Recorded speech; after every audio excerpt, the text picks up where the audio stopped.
Hello, rock stars! Matt Vanderbo here. Hey, if you haven't gotten to this point yet, eventually you are going to start signing your music to music libraries. And when that happens, 9 times out of 10, the music library is going to ask you for a variety of edits and cut downs of your music.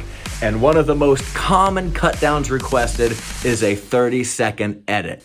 And a trap a lot of new composers fall into is trying to figure out the perfect BPM, which will allow their music to play for an entire 32-bar progression within the span of 30 seconds. This is a bad idea. I would never recommend a composer choose a tempo based solely upon their ability to cram music into a 30-second edit.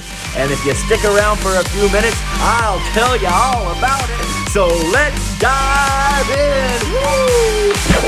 In truth, there is no perfect BPM for a 30-second edit. The people who try to math this out on a calculator are not adding in many variables which are going to be present on every piece of music you make. For starters, you are probably going to have a lead-in, which if you watch this video on lead-ins, you will know that they are anywhere from 2 to 8 beats, which gets you into the track. Now, we can choose to leave that in or cut it off of our 30-second edit, but that will add time to your overall progression. On top of that, we've got a sting ending, which if you watch this video, you'll find out about those. And a good sting ending is going to be anywhere from 4 to 8 beats long. And so those numbers also need to be added into the calculation. And how long is your sting ending?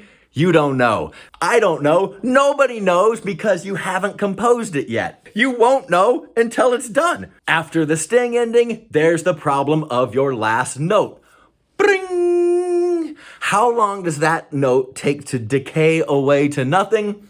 Could be 1 second, could be 5 seconds. Again, you don't know until you compose it. That note also has to be accounted for. And so how do you add all of these variables in to calculate your perfect BPM when you haven't even written a single note yet? The truth is, you don't. So you shouldn't worry about it. Instead, you should make sure you are composing in an appropriate tempo for the style of music you are writing in. Every style of music has its own appropriate tempo. And I don't know all of them because I don't write in every single style, but I can tell you off the top of my head that trap hip hop music is going to be about 140 BPM.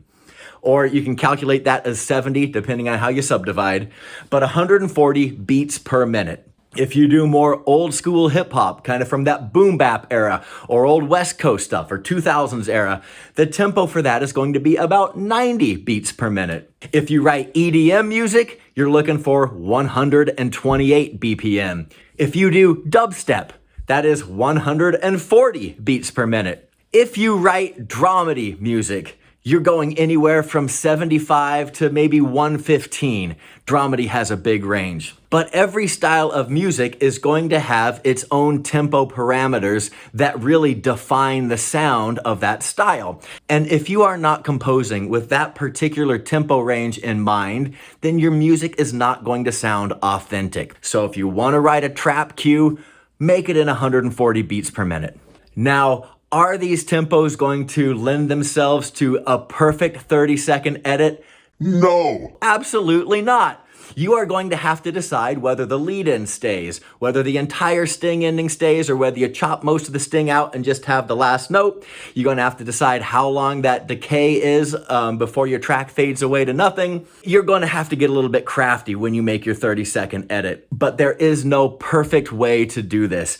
So just keep in mind that if you are not composing in a tempo that is appropriate for your genre, then a music library is never going to sign your music in the first place. And if your music is not signed, then you have no reason to be making a 30-second edit. So if you are thinking about that perfect tempo before you've even written a note, then you are getting the cart way ahead of the horse. So this is just a little quick video, but I hope it has given you some good food for thought. So you can go out and write lots of music and get lots of placements and make lots of money, baby. Let's go!